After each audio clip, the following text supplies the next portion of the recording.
अस्सलाम वालेकुम। सो आज हम टॉपिक डिस्कस करने वाले हैं, उसका नाम है neoplasia. So this is the introduction of the neoplasia. सही है। न्यूप्लेशिया के इंट्रोडक्शन में व्हाट इज़ न्यूप्लेशिया सबसे पहले क्वेश्चन आ सकता है, बाबा हम पूछ सकते हैं, एक्यूज़ में आ सकता है। ठीक है। अच्छा, न्यूप्लेशिया जो होता है ना, एबनॉर्मल मास ऑफ टिश्यू होता है, abnormal mass of tissue होता है which grow in in an uncoordinated way even after the cessation of the stimuli which evoke the cause. ठीक है। It is a abnormal mass of cell which grow in an uncoordinated way even after the cessation of the stimuli which evokes the change. ठीक है। अच्छा, फिर इसके बाद हमारे पास जो न्यूप्लेशिया होता है ना, व्हाट इज़ ट्यूमर, ट्यूमर भी पूछ सकते हैं। तो ट्यूमर जो होता है ना, लाइक स्वेलिंग को कहते हैं। ठीक है। अच्छा, फिर इसके बाद neoplasia is a type of tumour. ठीक है। ट्यूमर सही है। अच्छा, फिर इसके बाद ना हमारे पास जो न्यूप्लेशिया है ना, तो इसकी दो टाइप्स होते हैं। इसमें बेनाइन ट्यूमर होता है और मैलिग्नेंट ट्यूमर होता है। अब सबसे पहले इसमें 3-4 बातें हैं जो बेन याद रखने वाली हैं। बेनाइन ट्यूमर जो होता है ना, ये हमारे पास लोकलाइज्ड होता है। ठीक है। इसमें इन्वेजन नहीं होती, ये इनकैप्सुलेटेड होता है और वेल डिफ्रेंशिएटेड होता है। 4 पॉइंट्स तो डिफरेंसेस के इधर ही हो गए। ठीक है। फिर बाकी बचे 3-4 पॉइंट्स, वो भी आराम से हो जाएंगे। ठीक है। अब ट्यूमर, बेनाइन ट्यूमर जो है ना हमारे पास, इसकी जो सरफेक्स है ना, जो हम मेनली यूज़ करते हैं ना, तो वो हमारे पास है ओमा। ठीक है। With a exception of some. ठीक है। जैसे कि हमारे पास जैसे कि हमारे पास है,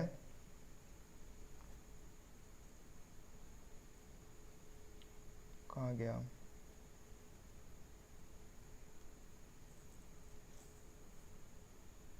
अच्छा इसकी एक्सेप्शंस कुछ हैं, अगर मुझे नज़र आ गई तो मैं बता दूंगा, नहीं मिली तो फिर जस्ट लीव इट। हाँ ये है, सॉरी। अच्छा, with the exception of melanoma and seminoma. ठीक है। मतलब melanoma and seminoma is a malignant tumour. ठीक है। अच्छा, फिर इसके बाद ना जो फॉर एग्जांपल अब हम लोग ना जो स्मूथ मसल के जो वो होता है ना, बेनाइन ट्यूमर होता है, उसको लियोमायोमा कहते हैं। पास्ट पेपर्स में एक क्वेश्चन था कि टेल अबाउट दी मीज़ेनकाइमल सेल्स के जो ट्यूमर्स हैं ना, बिनाइन और मैलिग्नेंट दोनों बताने हैं ना। तो पास्ट पेपर्स में सिर्फ उसमें याद रखना है, बोन होगी, कार्टिलेज होगी, फैट्स हो गए और कनेक्टिव टिश्यू हो गए। ठीक है। बोन के लिए हम लोगों ने जो है वो ऑस्टियोमा रखा है, कार्टिलेज के लिए जो है वो कॉन्ड्रोमा, फिब्रस टिश्यू के लिए जो है ना वो हमारे पास है फिब्रोमा। ठीक है। और फैट्स के लिए लायोमा। ठीक है। अच्छा, अब फॉर एग्जांपल क्वेश्चन आ गया नोमेनक्लेचर ऑफ द ट्यूमर, तो अब सारे तो ऑब्वियसली नहीं लिख सकते, लेकिन जो आते हैं वो लिखेंगे।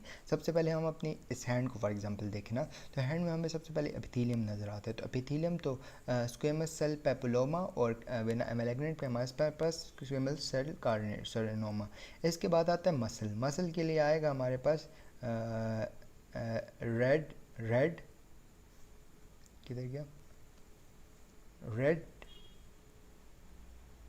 रेब्डो रेब्डोमायोमा, रेब्डोमायसार्कोमा। ठीक है। फिर इसके बाद आता है मसल्स के बाद स्मूथ मसल, लियोमायोमा, लियोसार्कोमा। फिर आता है बोन्स, ऑस्टियोमा, ऑस्टियोजेनिक कार्सिनोमा, और कॉन्ड्रोमा एंड कॉन्ड्रियो सार्कोमा। ठीक है। कॉन्ड्रियोसार्कोमा। और ब्लड वेसल्स, तो इसके बाद सबसे नीचे हमारे पास हाथ में हम देखें ना, तो ब्लड वेसल्स होती हैं, लिम्फ वेसल्स होती हैं। ब्लड के लिए हम लोगों ने जो है ना हेमेंजियोमा और एंजियोसार्कोमा, और लिम्फ वेसल के लिए जो है ना लिम्फ एंजियोमा, लिम्फ एंजियोसार्कोमा। ठीक है। अच्छा, अब हमारे पास ना क्वेश्चन आता है मैलिग्नेंट ट्यूमर ना, तो मैलिग्नेंट ट्यूमर में जो हम लोग वो मेनली आते हैं ना एंड में, बैक में ना, तो एक हमारे पास सार्कोमा हम लोग यूज़ करते हैं और एक हम कार्सिनोमा यूज़ करते हैं। ठीक है।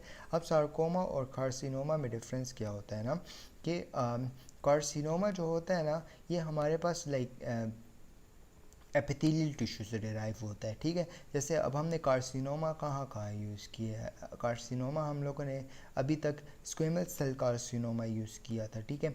और इसके अलावा हम लोगों ने स्क्वेमस सेल कार्सिनोमा यूज़ किया था, और लिम्फेड एंजियो कार्सिनोमा यूज़ किया था, ठीक है। अच्छा, और भी कार्सिनोमास याद कर लेंगे।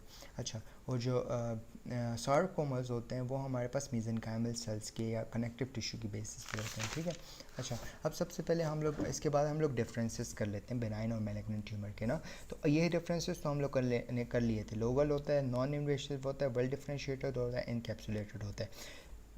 अब हमें जब कोई बिनाइन ट्यूमर मतलब एक जगह पे लोकलाइज्ड ट्यूमर नज़र आ रहे होते हैं तो वो स्मूथ होता है, ठीक है। स्मूथ के बाद उसका ग्रोथ जो होती है वो बहुत स्लो होती है, ठीक है। उसका साइज़ जो होता है स्मॉल टू लार्ज हो सकता है, ठीक है, लेकिन वो लेस फेटल होता है और इसके अपोजिट जो होगा मैलिग्नेंट हो जाएगा। फिर इसके बाद इसमें मेटास्टेसाइज नहीं होता ये मेटास्टेसाइज होता है। इसमें एंजियोजेनेसिस नहीं होती, इसमें एंजियोजेनेसिस भी होती है, ठीक है। अच्छा, इसकी एग्जांपल्स जो हैं हमारे पास हम लोग कल leiomyoma, chondroma, osteosarcoma, fibroma, lipoma वगैरह, ठीक है। Leiomyoma is for connective smooth muscles and for the fats is lipoma, ठीक है। अच्छा, फिर इसके बाद ना हमारे पास एंजियोजेनेसिस और नॉन एंजियोजेनेसिस भी हो गया, ठीक है। अच्छा, ये हम लोगों ने डायग्राम दी भी यूट्रस की, ठीक है। यूट्रस में हमने दिया हुआ है कि यूट्रस की स्मूथ मसल में अगर हमारे पास ना एक ही जगह पे हम लोगों ने बिनाइन और मैलिग्नेंट ट्यूमर को शो किया हुआ है। This is leiomyoma which is localised and very defined and देखवा, ठीक है। और लियोमाई सार्कोमा जो है ना, तो it's very undefined, there is gonna be angiogenesis and it's not gonna be localised, it's gonna be invasion भी होगी, ग्रोथ भी बहुत फास्ट होगी, ब्ला ब्ला, ठीक है। अच्छा, अब डिफ्रेंसीशन जो है ना हम लोगों ने डिफ्रेंसीशन किसे कहते हैं कि resemblance of the cancer cell with the normal morphology and the morphology होती है और एक हमारे पास होती है फंक्शनली, मतलब कि एक जो कैंसरियस सेल है ना उसकी कितनी ज़्यादा रिजेंबलनेस है नॉर्मल सेल की फंक्शनल और मार्फोलॉजी के साथ, ठीक है। अब हमारे पास जो डिफ्रेंशिएशन होती है वो 3 टाइप्स की होती हैं। वेल डिफ्रेंशिएटेड होता है, पुअरली डिफ्रेंशिएटेड होता है, और नहीं, वेल होता है, मॉडरेट होता है, पुअर होता है। वेल डिफ्रेंशिएटेड मतलब कि उसमें जो होता है ना बिल्कुल रिजेंबलनेस होती है विद द नॉर्मल सेल, ठीक है, सही है। और इसकी प्रोग्नोसिस जो होती है वो भी बड़ी हाई होती है वेल डिफ्रेंशिएटेड की, ठीक है। अच्छा, फिर माइल्ड डिफ्रेंशिएटेड होता है ना, तो वो मतलब उसकी जो डिफरेंसेस होती हैं विद द नॉर्मल सेल ना वो बहुत एवरेज मॉडरेटली रिजेंबल कर रहा होता है, और ये पुअर प्रोग्नोसिस है। लेकिन ये जो है ना इसकी बिल्कुल भी रिजेंबलेंस नहीं होती पूर डिफ्रेंशिएटेड की, और इसकी प्रोग्नोसिस भी बहुत ज़्यादा। अब ग्रेडिंग आ जाती है। ग्रेडिंग जो है ना हम लोगों ने मेनली हमारे पास 5 ग्रेडिंग है, जी एक्स 1 2 3 एंड 4। तो this is for undefined undetermined जो ग्रेड है ना, अनडिटरमाइंड ग्रेड, ठीक है। फिर इसके बाद हमारे पास यहाँ पे well differentiated, mildly differentiated, poorly differentiated and undifferentiated. ये हमारे पास ये जो एंड वाली पिंकी फिंगर है ना, दैट्स फॉर एनाप्लेजिया, ठीक है, अनडिफ्रेंशिएटेड। और ये लो, हाई और मिडिल वगैरह भी हो जाएगा। अब स्टेजिंग पे आ जाते हैं। स्टेजिंग में हम चेक करते हैं कि एक कैंसर जो है ना कितना सवेयर है। Like we check the severity of the cancer by looking at the primary tumour को हम देखते हैं, ठीक है। और इसकी एंड इसमें हम देखते हैं कि how much extent it reaches to the lymph node, और इसके अलावा इसकी मेटास्टेसिस को देखते हैं, ठीक है। तो इसके लिए जो हम लोग रूल यूज़ करते हैं ना, पहले हम स्टेजेस की बात कर लेते हैं। स्टेजेस ऑफ कैंसर में हमारे पास मेनली पाँच होते हैं, 0 1 2 3 4, ठीक है। तो 0 जो होता है ना ये हमारे पास इसमें वो होता है मेटास्टेसिस नहीं होती, और इसमें जो कार्सिनोमा होता है ना, कार्सिनोमा C2 होता है, ठीक है, मतलब लोकलाइज्ड होता है, मेटास्टासाइज वगैरह नहीं होता। और stage 4 is the maximum it could reach, ठीक है। फिर इसके बाद हम लोग TNM यूज़ करते हैं। T is for primary tumour, कि हम प्राइमरी ट्यूमर को चेक करेंगे, size of the primary tumour check करेंगे। सेकंड इज़ N, हम लिम्फ नोड तक ये एक्सटेंट इसका पहुंचा है कि नहीं वो चेक करेंगे। और M इज़ कि मेटास्टेसाइज हुआ है कि नहीं हुआ, ठीक है। पर अब तीनों का हम लोगों ने डिवाइड किया हुआ है। T 0 मतलब TX, T0 and TS, X0S। तो X is for कि प्राइमरी ट्यूमर जो है वो हमारे पास लाइक एवेलुएट नहीं कर पा रहे हम, ठीक है, एवेलुएट नहीं कर पा रहे एक्स पे, ज़ीरो पे हमारे पास प्राइमरी ट्यूमर जो है वो नहीं है, और जो एस टी एस है मतलब कि प्राइमरी ट्यूमर का साइज़ जो है काफ़ी बड़ा है, ठीक है। फिर इसके बाद एन में एन एक्स एन ज़ीरो और N one two N three तो सेम एवेलुएट नहीं कर पा रहे, मतलब कि इसमें लिम्फ नोड तक नहीं गया हुआ, लेकिन यहाँ पे लिम्फ नोड तक जा चुके हैं, और एम ज़ीरो और एम वन आता है, तो मेटास्टेसाइज नहीं हुआ, मेटास्टेसाइज हुआ है, ठीक है। अच्छा, ये हम लोग नेक्स्ट वीडियो में कर देते हैं, because video is getting really long, इसी में कर लेते हैं बिकॉज वैसे भी आसान है।